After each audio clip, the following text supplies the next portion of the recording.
Hello, hello. Can you guys hear me? I want to come on a couple minutes early so that we can get all the technical stuff set up. So if you can hear me and if you can see me, please write yes in the chat.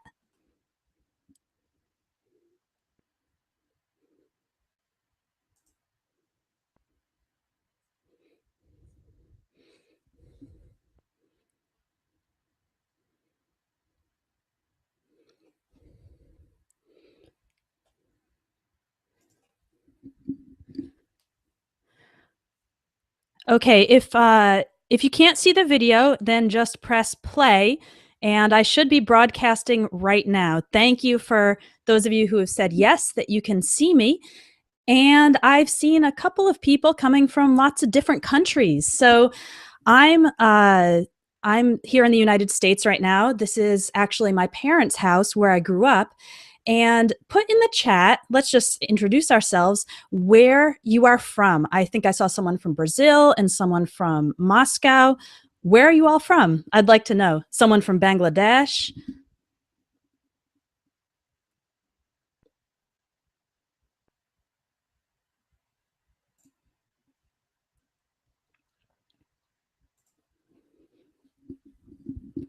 Russia. Hello. Who else? Bangladesh, Indonesia.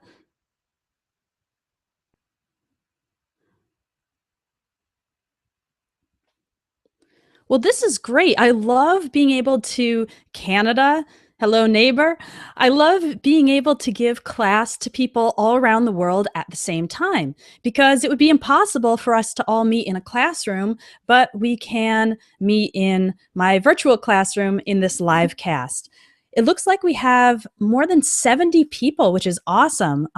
Someone from the USA or in the USA, Belarus, this is terrific. So this is my first live cast. I should say my first live cast alone. I did one with Gabby from Go Natural English for the English Power Pack. How many of you have been on a live cast before? Write that in the chat box.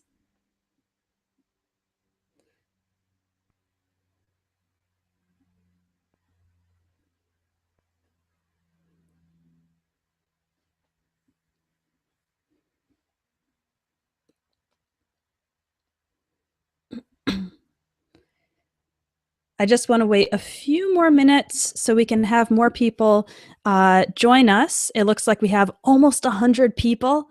That's great. I wasn't expecting so many people. How is the video and audio quality? Is it okay? I have a really good microphone here, and I have a really good webcam, but sometimes the connection is not great. So tell me if the quality is okay. If it's not okay, try to refresh the page, just load the page again, and maybe it will get better.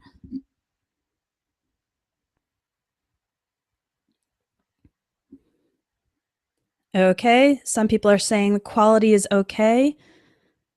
That's great. First time seeing live video? Awesome. Okay.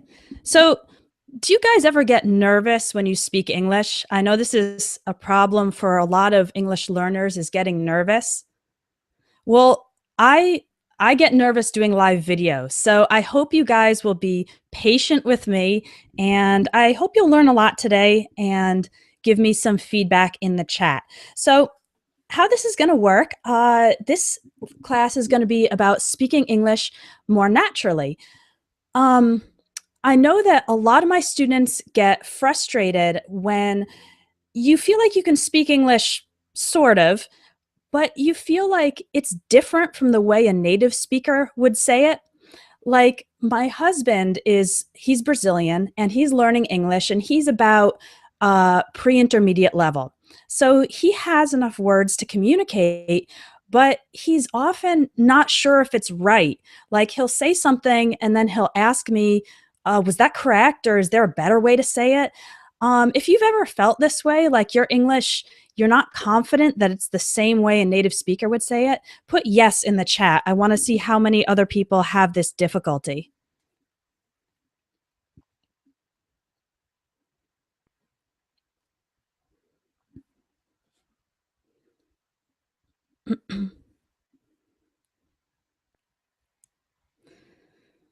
Thank you for the encouragement. Yeah, I know it's really hard to speak and feel like you're not saying it naturally. So, today I'm going to give you guys a bunch of examples.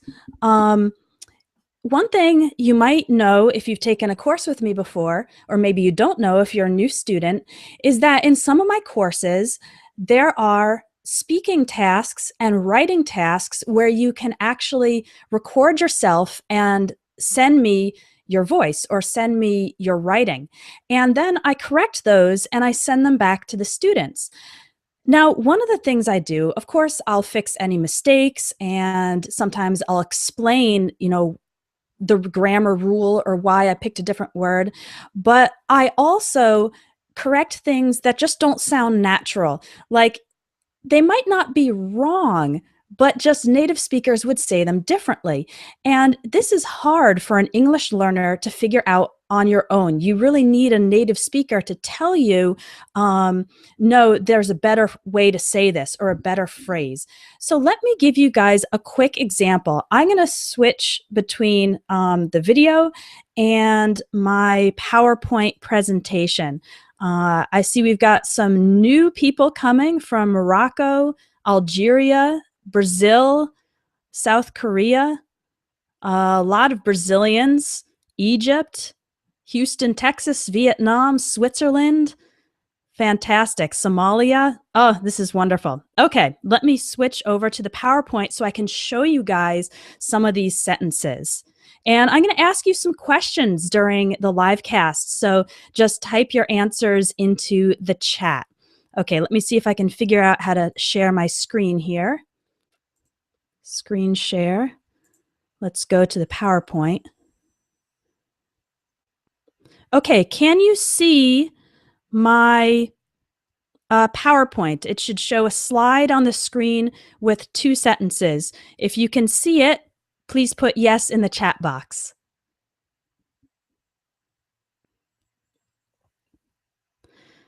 I think there's a little bit of a delay. Yes, yes, yes. Okay, perfect. Okay, so these 2 sentences on the screen are sentences I hear a lot of learners say. I have difficulty to speak English, or I have problems to speak English. Now, uh-oh, did my screen just go back? Let me see if I can get that PowerPoint back.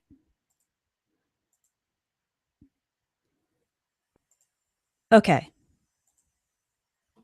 Oh, just a second. Sorry, bear with me. Technical difficulties. I want to show you.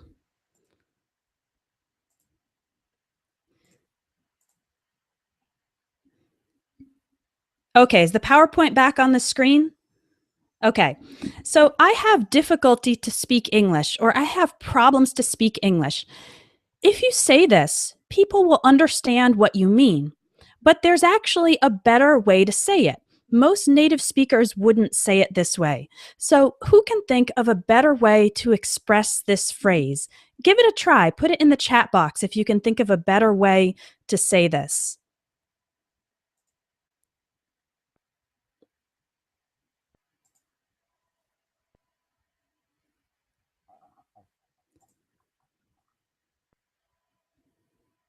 Okay, I can't speak English well. That's a great example actually.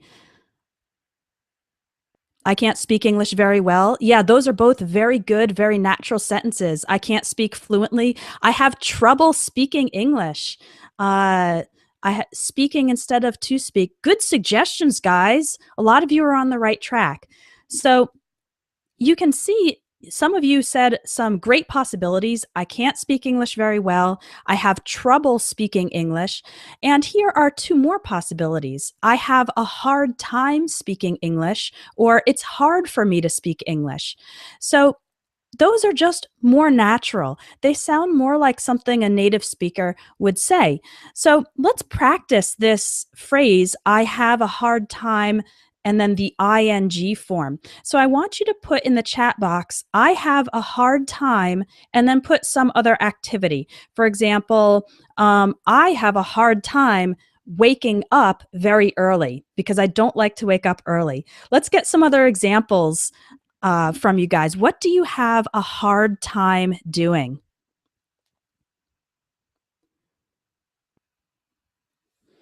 I'll just wait a minute because there's a slight delay between the chat and the broadcast. I have a hard time riding a bike. Great. I have a hard time in finding a job. Yeah, you can put in before the ing verb, but it's not necessary. I have a hard time sleeping because I have so much homework. I have a hard time sleeping late. I have a hard time recording videos. Me too. I have a hard time putting up with my new roommate. Good example. To put up with means to tolerate. So I have a hard time putting up with my roommate means it's difficult for me to tolerate. I have a hard time writing response essay, hard time concentrating. I have a hard time learning to swim. Good examples, everyone. So this is just, let me switch back to my video. Just a second. Okay, are we back to video now? Good. Okay, so this is just a very simple example of how sometimes English learners say, I have difficulty to do something or have a problem to do something, but a native speaker would say, I have a hard time, I have trouble, it's hard for me, or I can't. So these are just small changes that you can make to your English to make it sound more natural. And today, what I've done is I've gathered about 15 different examples like this from my students' speaking and writing tasks, and I'll just adjust the phrase to make it a little more natural. And hopefully you guys will learn some new things from that. So let me switch back to my PowerPoint. Okay. Okay, here's another one. I've been living here for 1.5 years. This is something I see a lot of students say, 1.5 years. In fact, some people ask me if it should be year or years, but there's actually a better way to say this. And that is, I've been living here for 1.5 years. Native speakers normally don't say 1.5 years. We say 1.5 years. And this also goes for other periods of time, like don't say 1.5 hours. It's much more common to say 1.5 hours. Okay, so I've been preparing for this live cast for 1.5 hours. This is only the case for when we have one. When we have 2 or 3 or more years or hours, then we do say 2.5 years, 3.5 years, 4.5 years, and so on. But when it's just one, we usually don't say 1.5 years. We say 1.5 years. It's a really simple, small little change, but it will make you sound more like a native speaker. Okay, this is a really simple one. I always am happy. I always am happy. So I hope you're mostly or always happy. I hope you're happy to be on this live cast. What would you change about this sentence to make it more natural? I'll wait a minute. Someone said they've been waiting for 1.5 hours for the live cast. I guess they were really looking forward to it. So yes, I am always happy. That's correct. In spoken English especially, we often use the short form, the contraction. So we don't say I am, he is. We use words like I'm and he's and we're instead of we are and they're. And when you have the verb to be, right? Am is a form of the verb to be. We put the word always after it. So we say, I'm always happy. I'm always happy. Now, what about this example? I exercise always in the morning. Can you see anything that we should change about this sentence? Make your suggestions in the chat.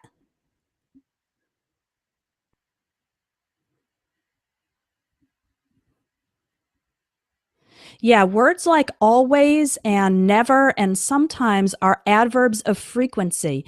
And okay, we've got some good answers here. Adverbs of frequency come after the word to be, but they come before other verbs. So instead of saying I exercise always, I should say I always exercise in the morning. So let's practice with this one. What's something that you always do?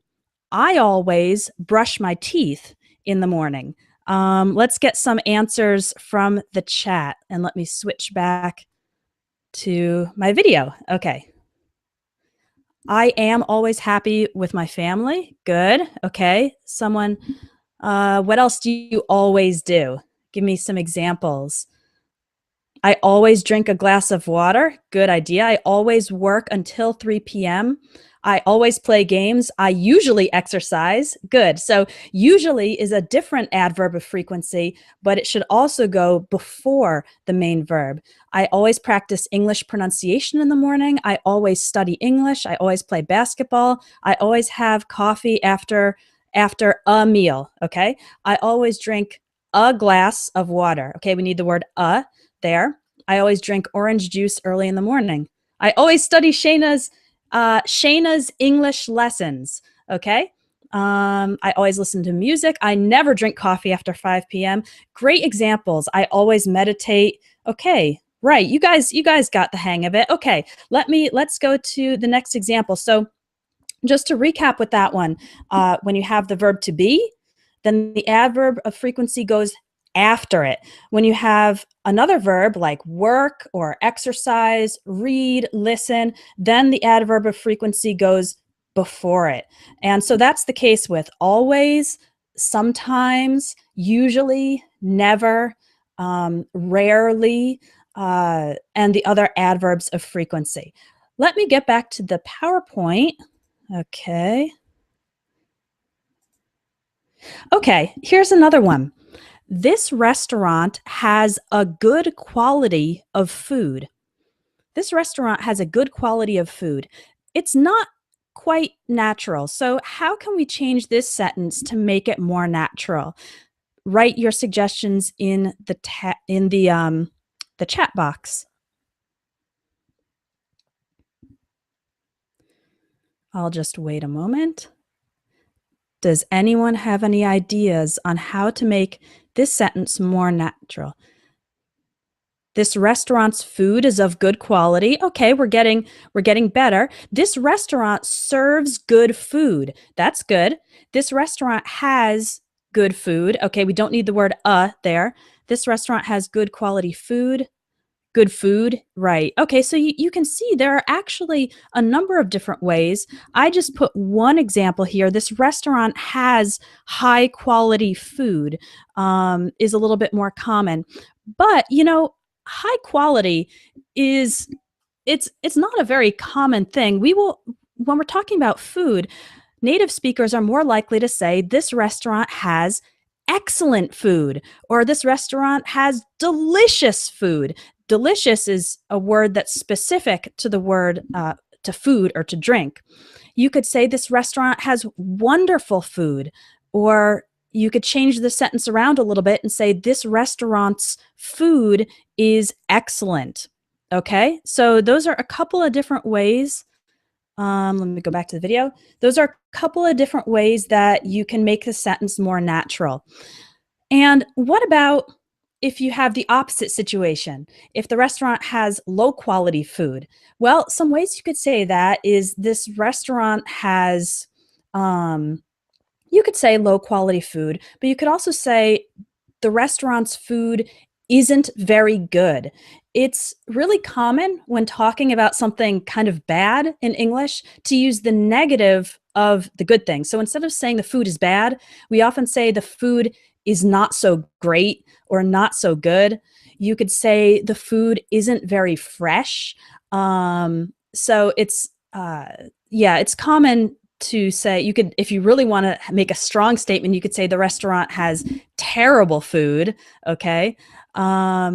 Decent food. So if you say the restaurant has decent food, that means the food is okay, but it's not great. It's like acceptable. It's in the middle. It's not great. It's not bad. It's just decent. Okay. Yep. You could say the food doesn't taste good. Okay. Not isn't taste good. The food doesn't taste good. Average quality would be the same as like decent. Okay. Um, and another good example, the restaurant has the best food if it's good, and the restaurant food is hideous if it's really, really bad. Hideous is usually used more for appearance instead of taste. Let's see. Um, the food doesn't taste good.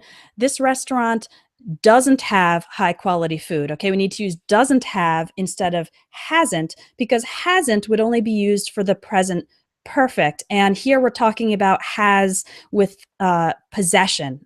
So we would say the restaurant doesn't have high quality food. Okay, let's go on to the next example. I'm really glad you guys are participating. You're doing some excellent suggestions here in the chat. So this is fun. Sometimes it's hard to keep up with all the messages. Okay, how about this? Let's say you're going to buy a car and you're considering a red car and a blue car. And you say, I like more the red car.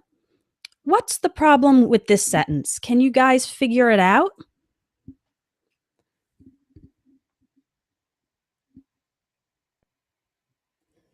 I like more the red car. How should we say that more naturally? I prefer the red car. Great example. I prefer the red car. I prefer the red car. I prefer the red car. I think the red car is the best. I like the red car better. Okay, good job. We normally say, I like the red car more, or I like the red car better.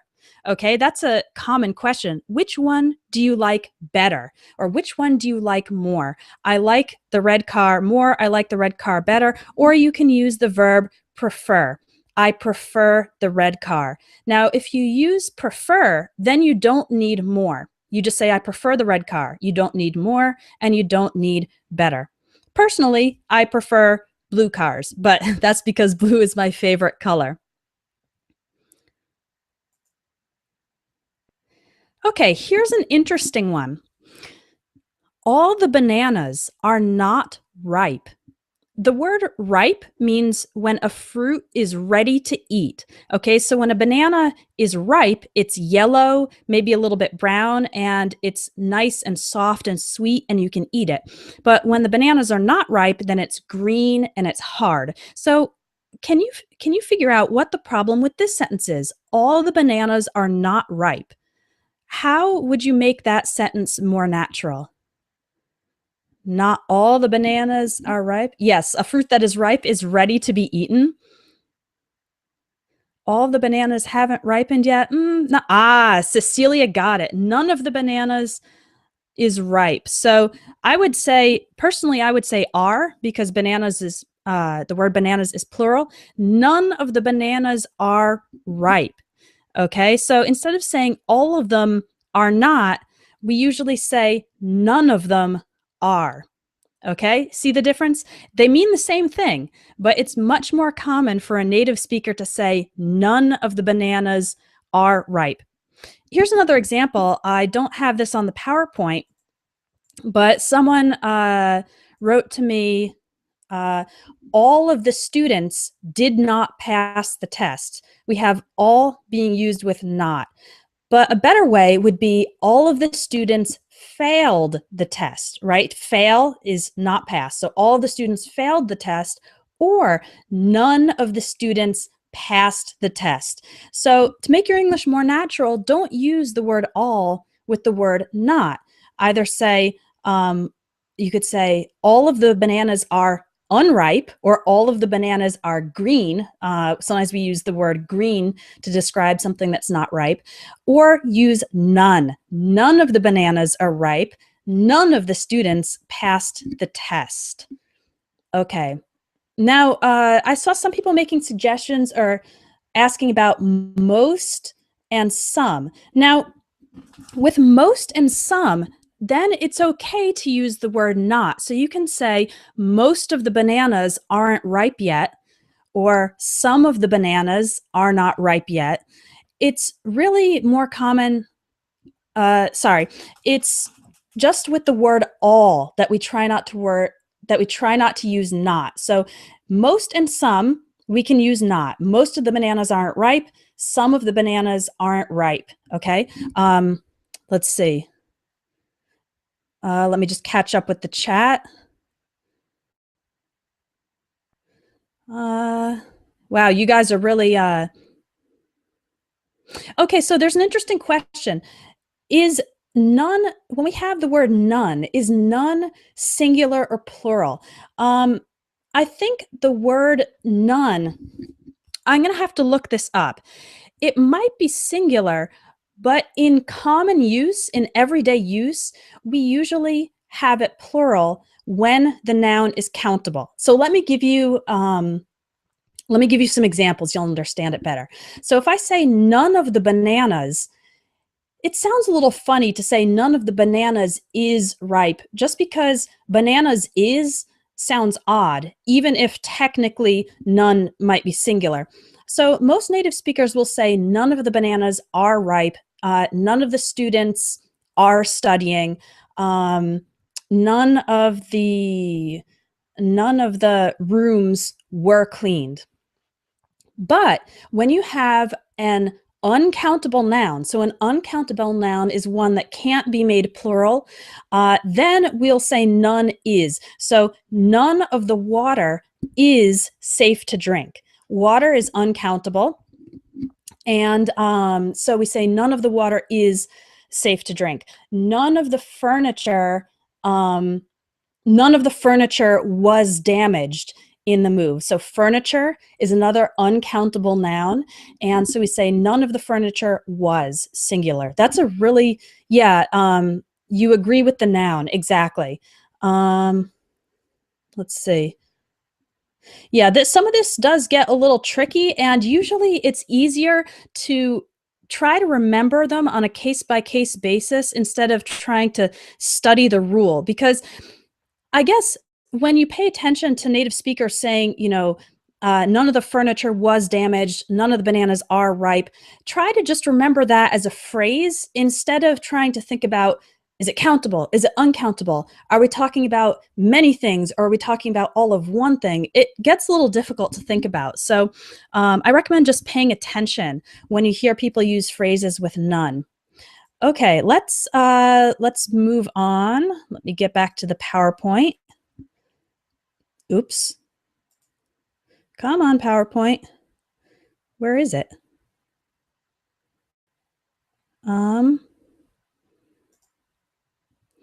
One moment, please. No, that's not it. Okay, bear with me while I try to find my PowerPoint here.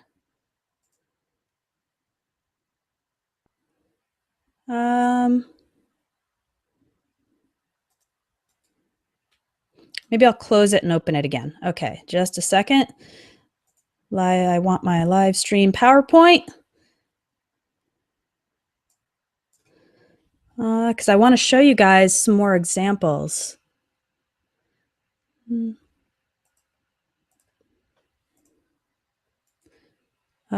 Just a second. Okay, because I've got a really good one coming up for you next. It's one error that a lot of students make. If I can just get my screen to share. So let's see, screen share. Oh no, that's so sad. It's not bringing up my PowerPoint. Okay, well, you know what? I'm just going to say the sentence then, okay, and then ask you guys to what the problem is. Okay, so here's another sentence that doesn't sound natural, okay? Most of people like ice cream. Most of people like ice cream. What's wrong with that sentence, or how can we fix it to make it sound more natural? Let me get back to the chat. Yeah, all of the PowerPoint is gone. I know, I can't figure out what's going on here, but I'll just do my best to say the sentences and have you guys correct them. So most of people like ice cream. Oh, you guys are good. Okay, most people like ice cream. That is correct. We don't say most of people. We can say most people, okay? Actually, we don't say most of, and then a noun. We always say most and then the noun. So most people or most of the. So you can say most of the people are on this live cast are participating in the chat. Most of the people in the live cast are participating in the chat. But don't say most of and then the noun. So let's practice. Let's try to make some sentences. So let's see. Most of, okay, here's mine. Most of my work is on the computer. We can also say most of and use a possessive. Most of my work, most of his students. So try making a sentence with either most or most of, and I will correct it. Most of the houses were damaged. Good one. Yep. Most of the houses were damaged in the natural disaster, for example, like an earthquake. Can anyone else make a sentence with most of? Most of the people like you. Oh, thank you. That's very sweet. I hope so. What else? Try most of my mistakes are subtle. Yeah, that's a good point. And don't let those subtle mistakes stop you from speaking because most of them won't prevent communication.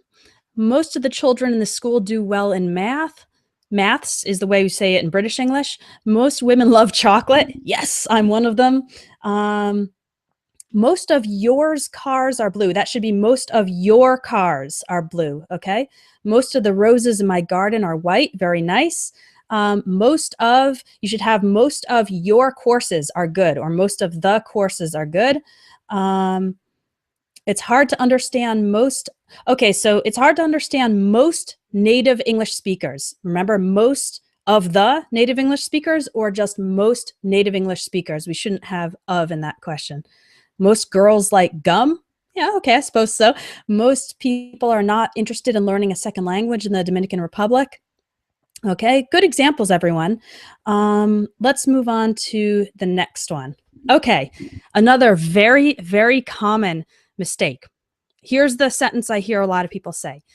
We went to the house of my brother. We went to the house of my brother.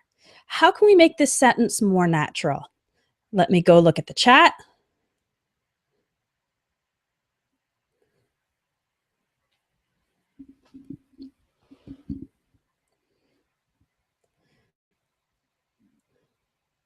We went to my brother's house. Wow, everyone's getting this one. Good. Okay, you guys are on top of it. So a lot of other languages don't have this possessive apostrophe S like we have in English.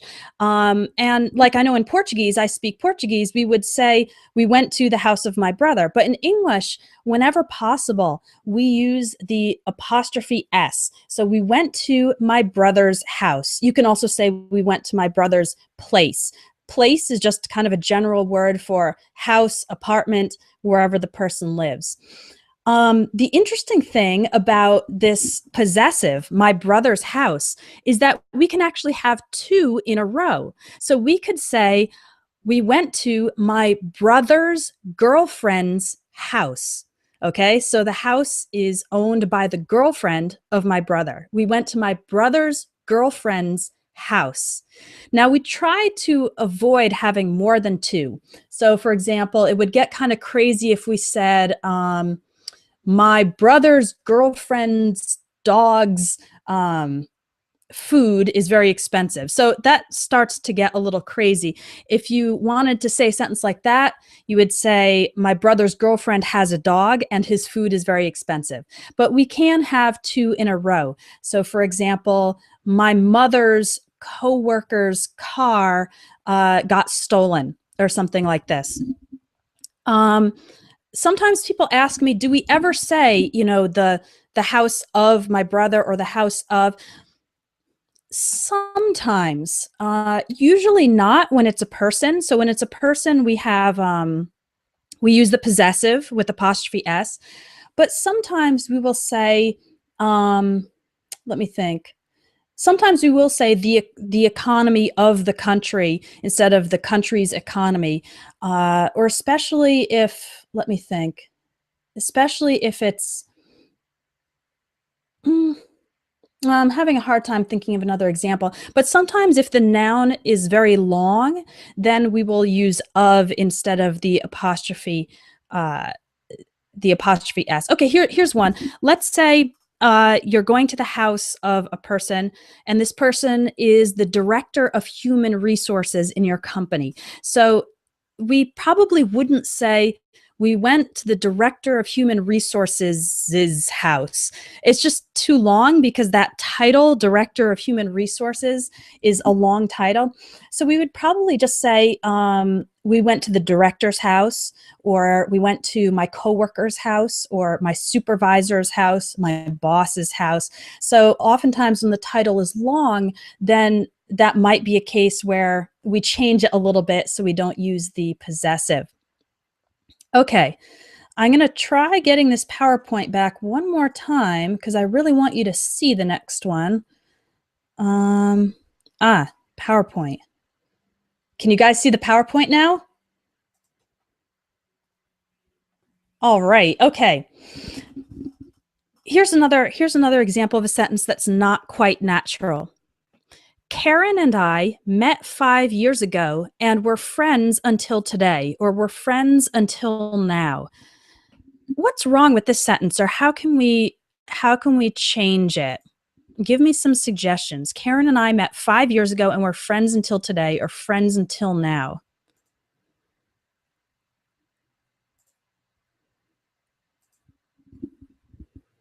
We want to express the fact that we're friends up till the present moment. Okay, I see we're friends currently. We've been friends since then. We've been friends for 5 years. Good examples. Good examples. Here are a couple of more. Karen and I met 5 years ago and we're friends to this day, or we're still friends. We use the word still a lot when talking about a situation that continues to be the case. So Karen and I met 5 years ago and we're friends to this day, or we're still friends. And there are a few other ways to say it. As people have been saying in the chat, Karen and I have been friends for 5 years. You can use the present perfect there. Now, you might wonder, well, what's the problem with until today or until now? Well, until today or until now implies that the situation was different in the past and now it has changed. So, for example, let's say you were friends with Karen, but recently Karen did something terrible and now you're not friends anymore. So then you would say Karen and I were friends until now. So we used to be friends and now we're not friends anymore. So this idea of until today or until now, even though it doesn't seem like it from the words, it's often used when the situation changes. Here's another example. Let me get back to my video here. Okay, here's another example. Let's say I go play golf for the first time. I could say, I've never played golf until now. So the situation is changing. Before I didn't play golf, and now I am playing golf. So I never played golf until now. Or let's say you have a favorite sports team. One of my favorite sports teams is the New York Yankees. They play baseball.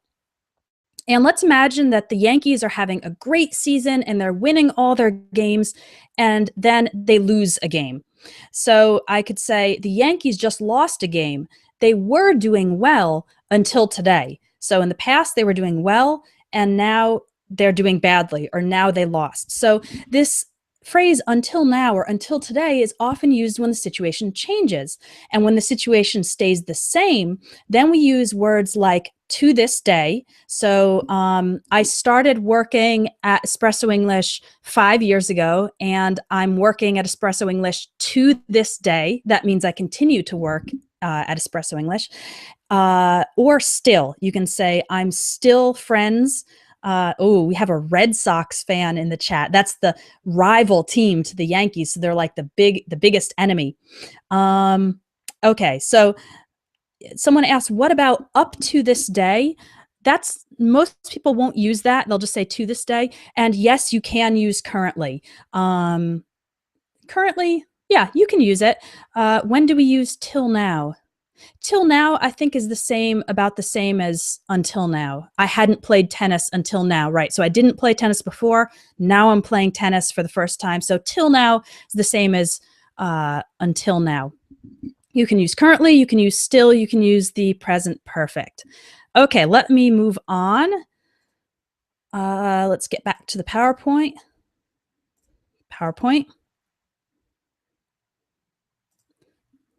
Okay. Okay. When I became 12 years old, I got a bicycle. When I became 12 years old, I got a bicycle. How can we make that sentence more natural? If someone said that to me, I would understand it, but it's not quite correct. I've been in New York since 2014 and I'm still here. That is correct. Good job. When I turned 12 years old, I got a bicycle. Okay. And actually, a lot of native speakers will just say when I turned 12, because we understand from the context that it's 12 years old. When I turned 12, I got a bicycle. Okay. Now, there's a difference between when I turned 12 and when I was 12. Okay. When I was 12, that could be at any time during the whole year of being 12 years old. When I turned 12 is more specifically at the time of my birthday. Okay, so we use the verb turn in English to describe going from one year to another. So when I turned 18, then I was able to vote. In the US, the voting age is 18. When I turned 21, then I was able to drink alcohol. So let's turn it over to the chat. What was something that happened when you turned a certain number of years old? Like when I turned, good example, when I turned 16, I got my driver's license. When I turned 6 years old, I went to school for the first time because my birthday is in September. And so let's see, when I turned 12, I traveled to another city. Good. Anybody else? It doesn't have to be 12, by the way. You can make it any age. When I turned 8, I started learning English. When I turned 7, I went to school. When I turned 25, I passed my driving test. When I turned 21, I got a job. When I turned 20, I got my first boyfriend. Good examples. Okay. Let me go back to the PowerPoint. Keep sending examples because students can learn from each other too, and I think it really helps to see more examples. Okay, how about this one? I'm graduated in psychology. I'm graduated in psychology. What would be a more natural way to make this sentence? I'm graduated in psychology.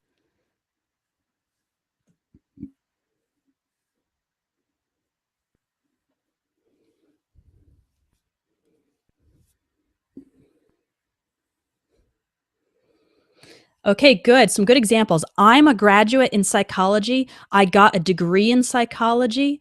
Not, I graduated from psychology, we don't use. Here are a couple different ways. You can say, I have a degree in psychology. You can also say, I majored in psychology. We use the word major in English to describe your concentration of studies in the university. So you can say, I majored in psychology. It's really common for people to ask college students, what are you majoring in? Or what are you going to major in? That means what is going to be your concentrated field of study. And you can also just say, I studied psychology at the University of California. Most people will say that, and it's just understood that you finished the course of study and you got a degree in psychology. So anybody who has a college degree, okay, so someone asked, before we do that, someone asked, what about post-graduation? So that's after you finish the regular 4 years of university. Then you would say, I have a master's degree or I have a doctorate in psychology. So we have master's degrees that are usually 2 or 3 years after regular university. And then we have a doctorate or a doctoral degree, which is 4 to 6 years after the regular college. So then in that case, you'd say I have a master's degree or I have a doctorate. So let's all say what we have a degree in. I have a degree in chemistry. I studied science when I was in college, so I have a degree in chemistry. I majored in chemistry. What about everybody in the chat? Let's see what our degrees are in. Anyone who has a degree, go ahead and share it. So this should be a bachelor's degree. A bachelor's degree is those first 4 years of college. I have a degree in art of science. Okay. Anybody else? I majored in geology. Great job. I have a degree in math. Wow, a lot of math and science people here. That's interesting. I have a degree in engineering, linguistics. Okay, someone asked, what if I'm still in the process of graduation? Then you would say, I'm getting my degree or I'm studying chemistry. I'm currently studying. So if you're in the process, you could say, I'm getting my degree or I'm doing, some people use the word doing, I'm doing my degree in psychology. Okay, degree in information technology, economics, degree in civil engineering, psychology. I'm getting my degree. Good job. Okay, excellent. Okay, next one. She's a so unfriendly person. She's a so unfriendly person. Well, we understand what this means, but it's not natural. So, how can we make it more natural?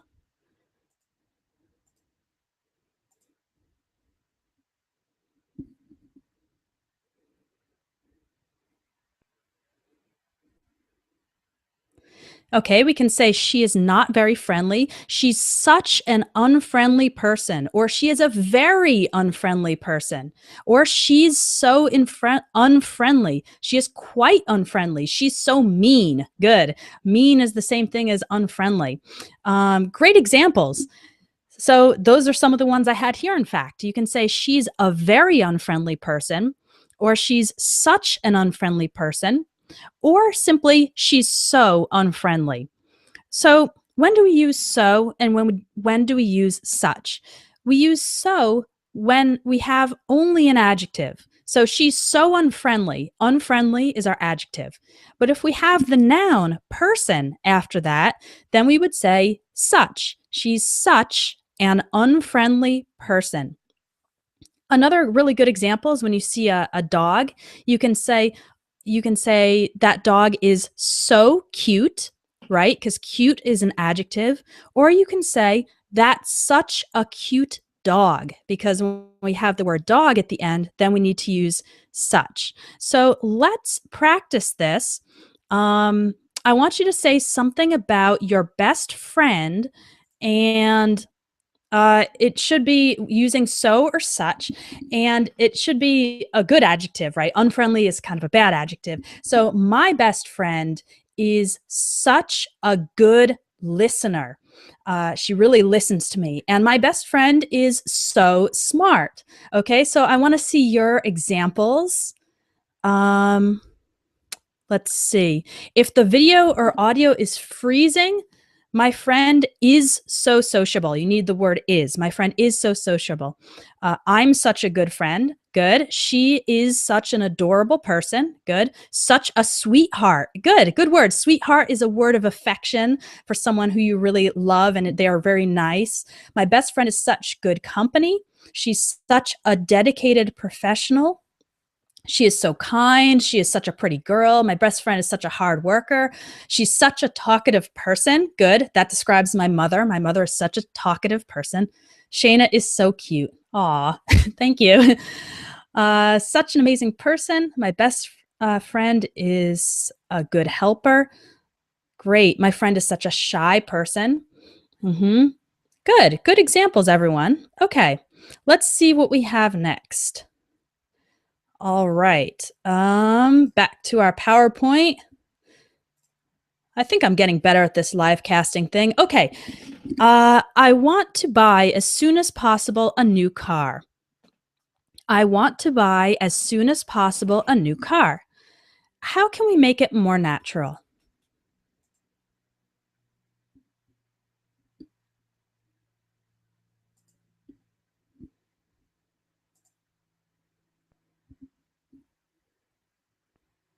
You can say, okay, I want to buy a new car ASAP. ASAP is short for as soon as possible. I want to buy a new car as soon as possible. Right.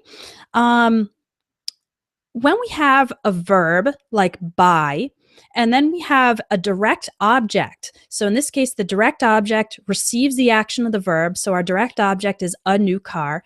We try not to put anything between the verb and the direct object. So as soon as possible, if we put it in the middle of the verb and the object, it breaks up the phrase and it makes it sound a little bit funny.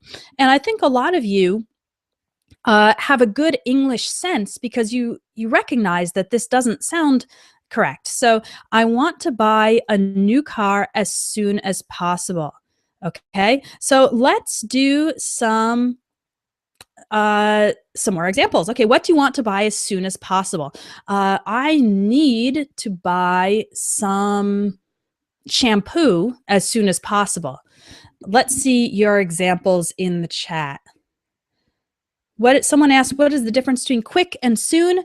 Quick means something is fast in general, and soon means something will happen in a short time in the future.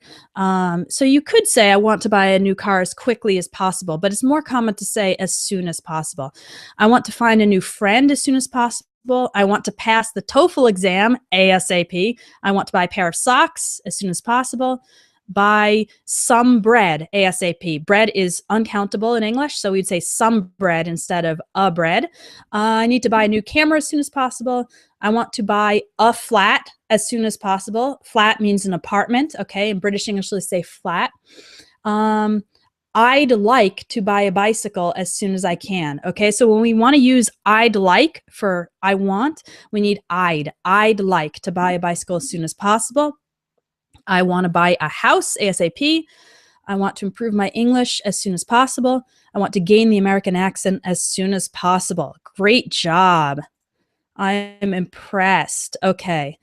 Back to our PowerPoint here. Okay.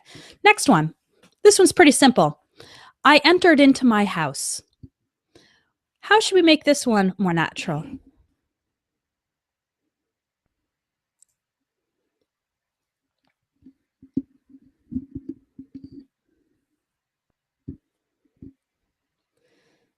I got into my house. We would only say that if we were having difficulty. I entered my house. Right. We don't need entered into. It's redundant. It means it's repetitive. So we could say, a native speaker would say, I entered my house, but it's actually more common for us to just say, I went into my house. Okay. I went into my house. We have a similar thing with the word discuss. Okay, I see a lot of English learners saying we discussed about the topic, but you actually don't need the word about because discuss means to talk about. So native speakers would say we discussed the topic or we talked about the topic. And it's the same with enter and go into. So don't use entered into. It's just not necessary. Say entered or went into. Okay, I've got one last example, and then I'm going to give you guys a few more tips for speaking more naturally, and I'm also going to talk a little bit about the new course and take some questions. So here's the last one. I'm going in New York on Friday. I'm going in New York on Friday. How can we make it more natural? Oops, sorry, I just got rid of the PowerPoint. Let me get back to it. The sentence is, I'm going in New York on Friday. What should this be instead? Going to. Very good.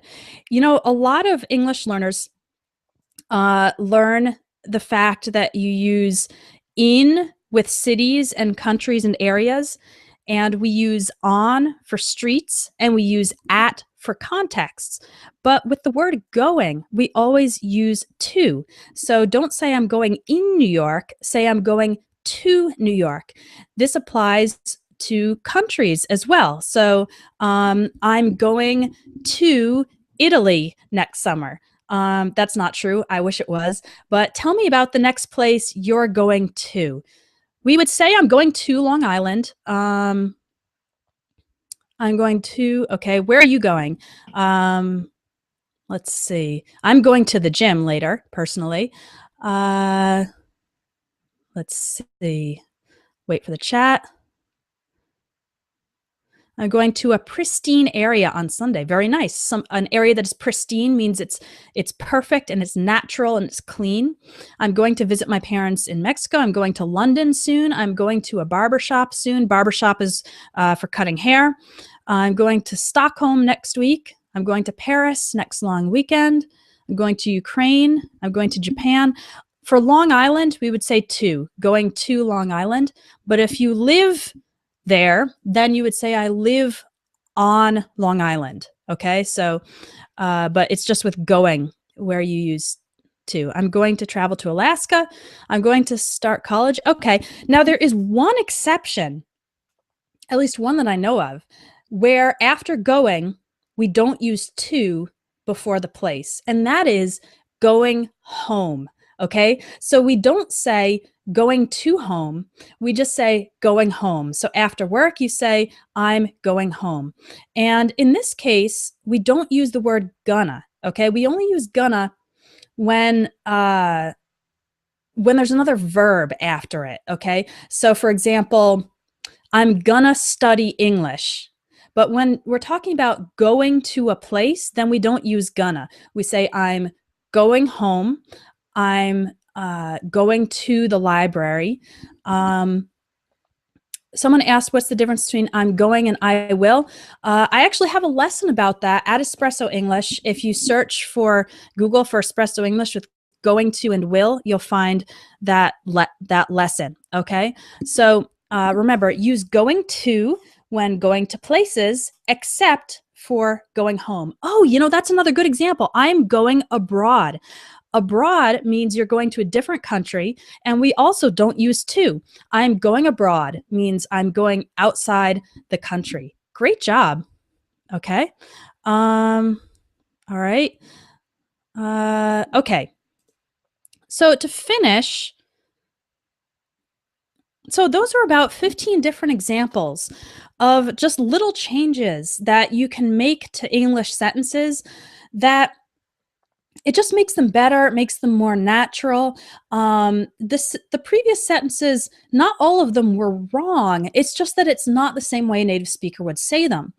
And so you might be wondering, well, what's the best way to actually improve this? Like, besides these classes, what can I do to improve my English so it sounds more like a native speaker's? Well, the first thing, honestly, is to pay attention. You probably listen to a lot of English podcasts, and maybe you watch YouTube videos or TED Talks. I really like TED Talks for learning English. And just pay attention to the way that words are used. So for example, if you always say, it depends of the weather, and you notice that in an interview, someone says it depends on the weather, then you think, maybe I'm not supposed to use of, I should be using on. So just pay attention. When you're listening, it's easy to get really nervous and frustrated and just you're worried about getting everything at once, but just kind of take note. Don't just listen to something once, listen to it several times and pay attention to the phrases that are used. Take note of anything that the native speaker says that maybe is different from how you would say it. And it doesn't always mean that your way is wrong, actually, because like we saw in today's lesson, there are a bunch of different ways, correct and natural ways to say things. And in my courses, I try to give you several ways. So in everyday English speaking, the first one, there will often be several different ways. For example, to order a cup of coffee, you can say something like, can I have a small coffee? Or you could say, could I have a small coffee? You could also say, can I get a small coffee? So all of these are common and, they're all used by native speakers. And the other way that I suggest to help make your English more natural is just to get corrections. Now, here's the thing. When you're talking at work or maybe with a friend, a lot of native English speakers won't correct you because, first of all, they're embarrassed and they think they might make you feel bad. And so they're not going to stop you and say, wait, wait, wait, you said going to home and it should be going home, because they're your friends and they just want to talk with you, and they're not going to correct every little part of your English. But the downside of that is that you could be making some of the same mistakes or having some of the same unnatural sentences, and it could become a habit and you don't know that they're not natural. And so if your friends won't correct you, then how can you get corrections? Well, one thing that I always recommend is joining a conversation exchange. If you Google conversation exchange, you'll find websites where basically you partner with someone who's learning your language, and then you get together on Skype or you chat and you spend half the time talking in your native language and you help the other person, and then half the time speaking in English, and then they'll help you. And the purpose of that is to practice and also to correct each other. So, even if you or the other person don't know the rules, you can still identify what sounds strange in your native language, and the other person can identify what sounds a little odd in English, and you can just help each other improve each of your languages. And the other way you can get corrections is to join one of my courses, which includes this correction of your spoken English. So what are the courses I have that include this ability? Well, one of them, I have two, which are called Everyday English Speaking. Everyday English Speaking Level 1 focuses on really practical things in day-to-day life, like getting public transportation, going to a restaurant, being in social situations, things like even arguments or interrupting people, giving encouragement. And at the end of every lesson, there's a speaking task where, for example, let's say the lesson was about arguments. I'll ask you, tell me about the last argument that you had with someone, and record your speaking and send it to me. And my new course, Everyday English Speaking Level 2, also has this. Now, what's the difference between 1 and 2? Level 1 is a little easier. The conversations are a little simpler, and they're more directly focused on day-to-day situations. Everyday English Speaking Level 2 is more advanced. So the conversations are really full of phrasal verbs, idioms, slang words, just informal expressions that we use all the time. And there are a lot of them in the conversation. So this might be more similar to a conversation you'll hear just between friends or something like that. And so it's more challenging to understand, but that means you'll also be able to learn more of these expressions. And then at the end of each lesson also, there's an opportunity for you to record your speaking and send it to me for correction. And why do I do this, recording the speaking and sending it instead of live lessons? Well, because first of all, I can correct more students speaking than I can do live lessons. And it enables me to really go line by line and correct everything. Sometimes when I'm speaking with someone live, I don't correct everything because it would just get annoying. If there's a problem in every sentence, I don't want to stop the person every sentence and correct something. But if I have a recording, then I can analyze it and I can make all the changes necessary, and I can also explain it to you. So why do we say it differently? And so you can learn from those corrections. And I also think that when I ask students to record their speaking, it's low pressure because nobody else has to hear it. If you don't like your recording, you can delete it and try again. And you're just sending it to me. It's private. It's just between me and you.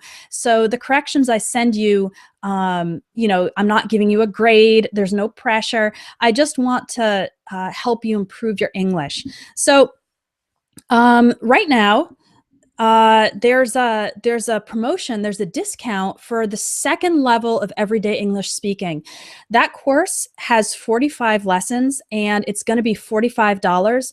But if you buy it now or before September 1st, then the price is $30. And so if you want more information on that, you can click under this video, there's a green button that says more information, and then there's a blue button that says sign up now.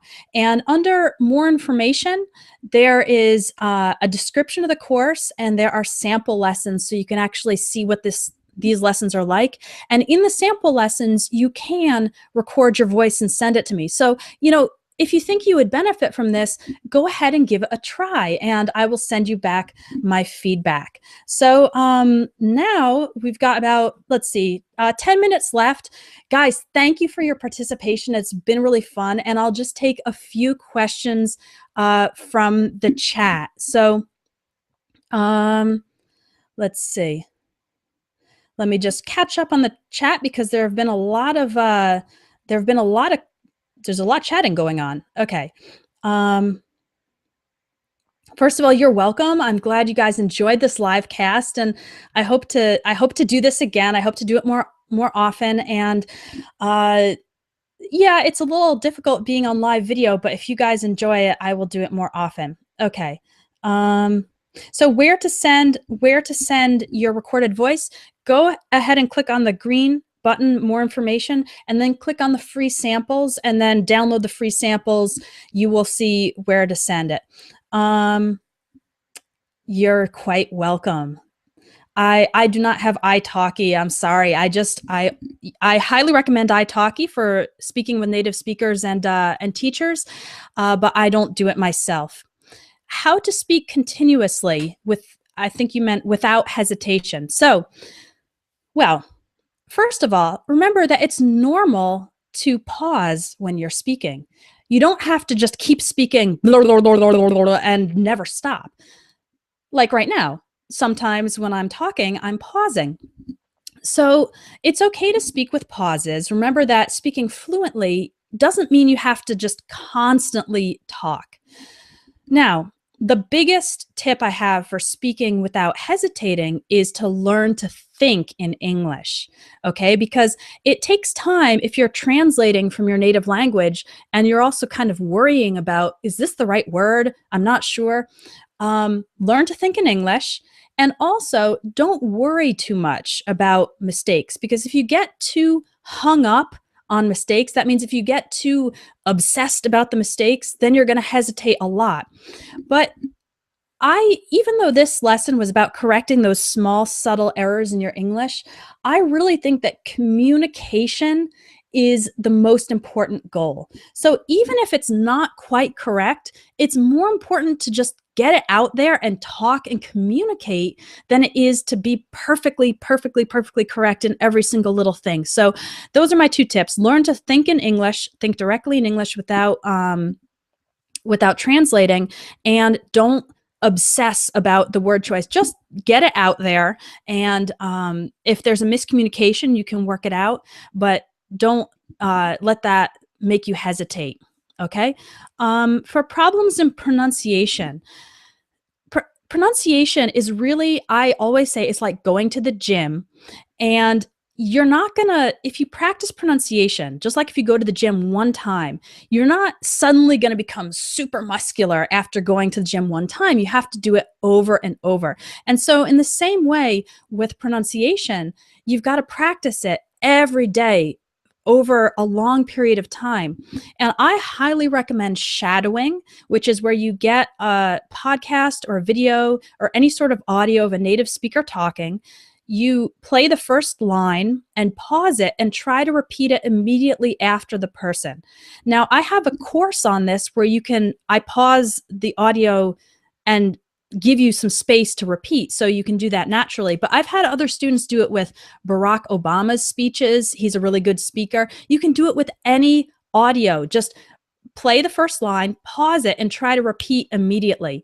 And another way you could do it after you've done that a couple times is try to say it with the person. So try to actually match their speaking rhythm and pronunciation. It's best to do this if you have the transcript, of course, so you can be reading along at the same speed as the person is talking. Okay, so those are a couple tips for pronunciation. As for listening, someone asked about listening a couple, okay, just a second, let me take care of a issue in the chat.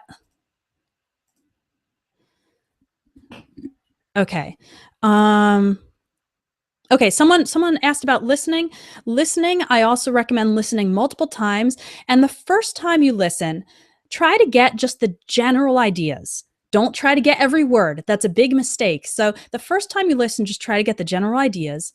The second time and the third time, then try to get more specific because the more times you listen, the more details you can fill in. And my listening course will help you do this as well. So, someone asked if they should sign up to this course separately or if it's included in the package, which they already have. Please email me privately. Just go to the contact form and send me a message, and we'll get that worked out for you. Okay. Someone has asked if I recommend reading newspapers and articles from magazines allowed help in speaking. Yeah, I think they do because the first step in speaking is actually getting the confidence to speak. And so when you speak, there are two things that are going on. There's the physical difficulty of actually pronouncing the words, right? Because it's different from your native language. And then there's the mental difficulty of trying to think of what to say. So when you read aloud from a newspaper or a text, you are building your confidence in that physical aspect without having to think about or invent what to say. So I recommend it as a confidence builder, but I think you need to do more than that. For example, after you read the article aloud, then imagine that someone asks you, well, what did you think about the article? And then practice speaking aloud and just giving your answer spontaneously. That chat from that says you are the best teacher from Lori is from my mother. Hi, Mom. She's watching my live cast. Do we have any other questions? I have time for one or two more. Is this video going to be available later? Yes, it's being recorded, and as soon as I'm done, it'll take me probably a couple days to just clean up the video and get it all set up, and I will send it out by email. Someone asked about how to best remember the words. I have a tendency to forget. If you have to go, don't worry about it. I will send out this whole recording later. But let me just answer this question about forgetting words and phrases because it's really common. Two things you can do to remember words and phrases better. One is to write them down in a notebook. So I always recommend that students keep a vocabulary notebook. So you're not just looking at the words. If you look at it, then, maybe it just leaves your mind a little later. But if you write the word, write down the definition, and write down a couple of example sentences. That's a more active way of putting the word into your memory, especially if you can create your own example sentences. Like if you just learned the word sunglasses, okay, then you can make your own sentence that says, when I go to the beach, I always take my sunglasses. All right, so create your own examples. And then after your words are in the vocabulary notebook, don't just leave them there and forget about them. Maybe a couple days later or a week later, go back and review those words that you learned. So when we learn something new, naturally it can kind of leave our mind over time, but if you come back to it, then it will stay more strongly in your mind. And especially if you're working with it actively. Oh, did we lose the video?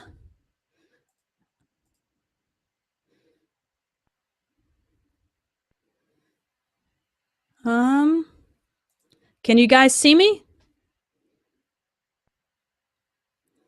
Oh dear.